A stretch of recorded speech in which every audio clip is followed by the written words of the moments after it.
അങ്സ ഞാൻ പറഞ്ഞ വാക്കില്ല വെച്ചാൽ നമ്മുടെ ഓഷ്യ സ്റ്റേജിൻ്റെ റോഡാണ് കേട്ടോ. ഓഷ്യ സ്റ്റേജിൻ്റെ റോഡ്. ഹായ് എല്ലാ കൂട്ടുകാർക്കും നമ്മുടെ പുതിയൊരു ഫിഷിംഗ് വീഡിയോയിലേക്ക് സ്വാഗതം. നമ്മളിന്ന് നമ്മളെ സ്ഥിരം വള്ളത്തിലാണ് മീൻ പിടിക്കാൻ പോകുന്നത്. ഇപ്പം നമ്മളിതേ ആ വള്ളമൊക്കെ മാറ്റിയിട്ട് നമ്മളിതേ നമ്മുടെ നാട്ടിലോട്ട് ഇറങ്ങിയിരിക്കുന്നത്. കണ്ടല്ലോ, നല്ല പാടത്തിൻ്റെ സൈഡിലാണ് വന്നിരിക്കുന്നത്. കണ്ടോ, നമ്മുടെ ചുറ്റിനും പാടമാണ്. അപ്പോൾ അതേ ഇന്ന് നമ്മൾ വന്നിരിക്കുന്ന ഒരു വരാല് പിടുത്തത്തിനാണ് കേട്ടോ. വരാല് പിടുത്തം എന്ന് പറയുമ്പോൾ നാടൻ വരാല്, ചേറുമീൻ, അങ്ങനെയുള്ള കുറച്ച് പരിപാടിക്കാണ് വന്നിരിക്കുന്നത്. നമ്മൾ ഇത്രയും നാളും വള്ളത്തെ പോകുന്ന വീഡിയോസ് ആയിരുന്നു ചെയ്തുകൊണ്ടിരുന്നത്. അപ്പോൾ അതിൽ നിന്നൊരു മാറ്റം വരട്ടെ എന്ന് ഓർത്ത് നമുക്ക് കുറച്ച് ഫ്രോഗും റോഡും റീലും ഒക്കെ വന്നിട്ടുണ്ട്. അപ്പോൾ അതൊക്കെ ഒന്ന് റിവ്യൂ ചെയ്യാൻ വന്നിരിക്കുകയാണ്. അത് ഏതൊക്കെയാണെന്ന് വഴിയെ വീഡിയോയിൽ കാണിക്കാം. അപ്പോൾ എല്ലാവരും വീഡിയോ കാണുക. വീഡിയോ ഇഷ്ടപ്പെട്ട നിങ്ങളുടെ വിലയേറിയ അഭിപ്രായങ്ങൾ കമൻറ്റായിട്ട് രേഖപ്പെടുത്തുക. അപ്പോൾ നേരെ വീഡിയോയിലോട്ട് പോകും. അതെ, നമ്മൾ ഇൻട്രോ എടുക്കാൻ വേണ്ടി പാടത്തിൻ്റെ സൈഡിലാണ് കേട്ടോ നിന്ന്. പാടത്തിൻ്റെ സൈഡിലല്ല, പാടത്തിനകത്തോട്ട്. ഇത് കണ്ടോ, നെല്ലൊക്കെ വിളഞ്ഞ് നിൽക്കുകയാണ്. വിളഞ്ഞില്ല, വിളയാറായിട്ട് നിൽക്കുകയാണ്. അപ്പോൾ അതേ നമ്മൾ നേരെ കാസ്റ്റിങ്ങിലോട്ട് കിടക്കുകയാണ് കേട്ടോ. അപ്പോൾ അതേ നമ്മൾ ഇന്നത്തെ ഫിഷിങ്ങിന് യൂസ് ചെയ്യുന്ന 7 ഫീറ്റിൻ്റെ റോഡാണ്. ഓഷ്യ സ്റ്റേജ് എന്നറിയപ്പെടുന്ന റോഡാണ് കേട്ടോ. ഇത് ലിറ്റ്മയാണ് ഇതിൻ്റെ ബ്രാൻഡ്, ഓഷ്യ സ്റ്റേജ്. നമ്മളിത് എടുത്തിരിക്കുന്നത് നമ്മുടെ ആലുവയിലെ ആംഗ്ലേഴ്സ് യൂണിയനിൽ നിന്നാണ്. അപ്പോൾ കാസ്റ്റ് ചെയ്യാൻ എളുപ്പം ഇതേപോലെയുള്ള റോഡുകളാണ്. അതുകൊണ്ടാണ് നമ്മൾ ഇത് തന്നെ എടുത്തത്. അപ്പോൾ എങ്ങനെയുണ്ട് ഈ റോഡ്, എങ്ങനെയുണ്ടെന്ന് ഇന്ന് നമുക്കറിയാം. അതെ, ഫസ്റ്റ് കാസ്റ്റ് നമ്മൾ ബ്രാവോയുടെ ഒരു ഫ്രോഗാണ് കേട്ടോ യൂസ് ചെയ്യുന്നത്. ഇങ്ങനെയൊക്കെയുള്ള സ്ഥലത്ത് ചെറുമീൻ കാണും. ചിലപ്പോൾ നമുക്ക് ഫസ്റ്റ് എറിക്ക് തന്നെ മീൻ അടിക്കും. ചിലപ്പോൾ നമ്മൾ കുറേ പ്രാവശ്യം എറിയുമ്പോഴേക്കും കേട്ടോ മീൻ പുറത്തോട്ട് ഇറങ്ങി വരുന്നു. അനക്കമൊക്കെ കണ്ട് മീൻ വരുന്നവരെ എറിഞ്ഞുകൊണ്ടിരിക്കുക എന്നുള്ളതാണ്. ബ്രാവോയുടെ അങ്സ.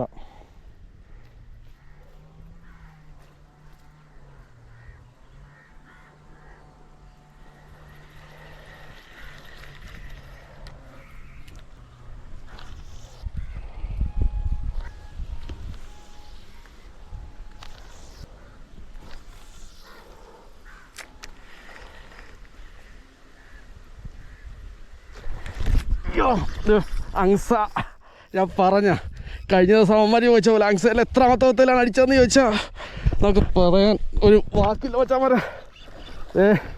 നമ്മുടെ ഓഷ്യ സ്റ്റേജിൻ്റെ റോഡാണ് കേട്ടോ. ഓഷ്യ സ്റ്റേജിൻ്റെ റോഡ് നമ്മുടെ സഭയിലേക്കെടുക്കുന്ന മേടിച്ചതാണ് സാധനം. അതിൽ അങ്സയുടെ നമ്മുടെ മോനെ ഒരു രക്ഷയില്ലാത്ത സാധനം കേട്ടോ.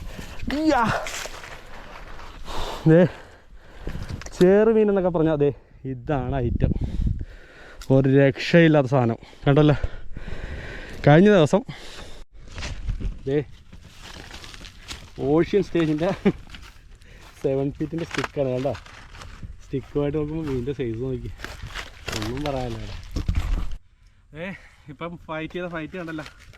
നമ്മൾ മീൻ അടിച്ച് കയറ്റിയിരിക്കുന്ന നമ്മുടെ ആംഗ്ലേഴ്സ് യൂണിയനിലെ ഓഷ്യൻ സ്റ്റേജിൻ്റെ സ്റ്റിക്ക് 7 ഫീറ്റ്, ഒന്നും പറയാനില്ല കേട്ടോ. അതെ അടിച്ച മുതൽ കണ്ടല്ലോ. അയ്യോ, റോഡും മീനിൻ്റെ സൈസ് കണ്ടല്ലോ. ഇപ്പം അടുത്ത് അടിച്ചതേ ഉള്ളൂ. നമുക്ക് കുറേ നാൾ കൂടിയിട്ടാണ് ഇത്ര സൈസ് ഒരെണ്ണം അടിക്കുന്നത്. ചെറുമീൻ അടിക്കും, പക്ഷേ കുറേ നാളായി സൈസ് സാധനം അടിച്ചിട്ട് കണ്ടോ. ഒരു മുതലാണ് സ്റ്റിക്കൊന്നും പറയാനില്ല കേട്ടോ. അയ്യോ, അന്യായ സാധനം, നല്ല ഫീലായിരുന്നു. പിന്നെ നമ്മൾ മീൻ അടിച്ചിരിക്കുന്നത് കണ്ടാ, ബ്രാവോ. കഴിഞ്ഞ ദിവസം എൻ്റെ ഇടയ്ക്ക് ഒരാൾ ചോദിച്ചുള്ളൂ ഫസ്റ്റ് കാസ്റ്റിനൊക്കെ മീൻ അടിക്കുക കേട്ടോ. പക്ഷേ ഇത് ഫസ്റ്റ് കാസ്റ്റിനല്ല, നമ്മൾ കാസ്റ്റ് ചെയ്ത ഒരു 3-4 കാസ്റ്റ് ചെയ്ത് അത് ഫുള്ളായിട്ട് ഈ പ്രാവശ്യത്തെ വീഡിയോയിൽ ഇട്ടിട്ടുണ്ട് കേട്ടോ. ഫസ്റ്റ് കാസ്റ്റിനൊക്കെ മീൻ അടിക്കുക എന്നൊക്കെ ചിലർ ചോദിക്കുന്നുണ്ടായിരുന്നു കേട്ടോ. അയ്യോ, നമ്മുടെ ഫ്രോഗ് രക്ഷയില്ല. മീൻ അടിച്ച ഫ്രോഗ് നമ്മുടെ അങ്സ. മീനെ നിങ്ങൾക്കൊന്ന് കാണിച്ചു തരാം. അയ്യോ, ഒരു രക്ഷയില്ല കേട്ടോ. അവരെ പിടിക്കാനോ സമ്മതിക്കുന്നില്ല. കടികിട്ടൽ ഉറുമ്പേ വേണ്ടല്ലോ.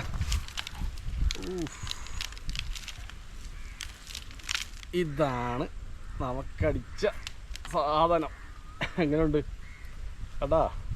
കുറേ നാളായിട്ട് നമ്മൾ ചെമ്പല്ലി എന്താ പറയുക വാളയൊക്കെ പിടിച്ചോണ്ടിരിക്കുന്നത്. അപ്പം എന്താ വെറൈറ്റി ആയിട്ട് നമ്മളിന്ന് കാസ്റ്റ് ചെയ്യാൻ വന്നതാണ്. അടിച്ച് തുടക്കം തന്നെ ഞങ്ങൾക്ക് പൊളി സാധനമാണ് കേട്ടോ അടിച്ചിരിക്കുന്നത്. അപ്പോൾ ഈ മീൻ അടിച്ചിരിക്കുന്നത് നമ്മുടെ ബ്രാവോയുടെ ഫ്രോഗ്. ഇത് എടുത്ത് പറയുന്നത് നിങ്ങൾക്ക് ആരെങ്കിലും വാങ്ങണമെങ്കിൽ വാങ്ങി യൂസ് ചെയ്യാൻ പറ്റുന്നതാണ്. കാരണം തീരെ ചെറിയ ഫ്രോഗയിൽ ഇത്രയും വലിയ മീനാണ് അടിച്ചിരിക്കുന്നത്. പിന്നെ നമ്മളിതിൽ യൂസ് ചെയ്തിരിക്കുന്നത് നമ്മുടെ ഓഷ്യൻ സ്റ്റേജ് ആംഗ്ലേഴ്സ് യൂണിയനിൽ നിന്ന് മേടിച്ചതാണ് കേട്ടോ. അപ്പോൾ അതെ നമ്മളിവനൊക്കെ അകത്തിട്ടിട്ട് വീണ്ടും കാസ്റ്റ് ചെയ്ത് 2-3 നല്ല ഇട്ടിട്ട് കറക്റ്റാണ്. നമ്മളപ്പോൾ ഇവനെ അകത്തിട്ടിട്ട് വീണ്ടും കാസ്റ്റ് ചെയ്ത് നല്ല 2-3 കിട്ടില്ല സാധനത്തിൽ കൂടെ കിട്ടുമോ എന്ന് നോക്കട്ടെ. അവസാനം വരെ മീൻ കിട്ടും എന്നുള്ളതാണ് എനിക്ക് നമ്മുടെ പ്രതീക്ഷ. കണ്ടല്ലോ, നല്ല കിടില സാധനം. ഓക്കെ. കിറ്റ് കൊണ്ടുവന്ന് നന്നായി കേട്ടോ. 10 കിലോയുടെ കിറ്റിൻ്റെ അത്രയുണ്ട്. നമ്മൾ നേരെ അയ്യോ സൈസ് വേണം കേട്ടോ, എന്തിലാക്കി സെറ്റ് ചെയ്തിട്ടുണ്ട്. അപ്പോൾ നമുക്ക് വീണ്ടും കാസ്റ്റ് ചെയ്യാം. അപ്പോൾ അതെ നമ്മൾ കാസ്റ്റിങ്ങൊക്കെ മതിയാക്കിയിരിക്കുകയാണ്, കാരണം വീട്ടിൽ പോകണം, ഒരുപാട് ദൂരം പോകണം. അപ്പോൾ ഇന്ന് നമുക്ക് അടിച്ച മീൻ ഒരെണ്ണം മാത്രമേ കിട്ടിയിട്ടുള്ളൂ. ഇവനെ മാത്രമേ ഇതുവരെ നമുക്ക് കിട്ടിയിട്ടുള്ളൂ. സൈസ് കയറി പിന്നെ അവൻ വളഞ്ഞ് ഒരു പരുവായി. അപ്പോൾ എല്ലാവർക്കും വീഡിയോ ഇഷ്ടപ്പെട്ടെന്ന് കരുതുന്നു. അപ്പോൾ നല്ലൊരു വീഡിയോ ആയിട്ട് വീണ്ടും കാണാം. ബൈ.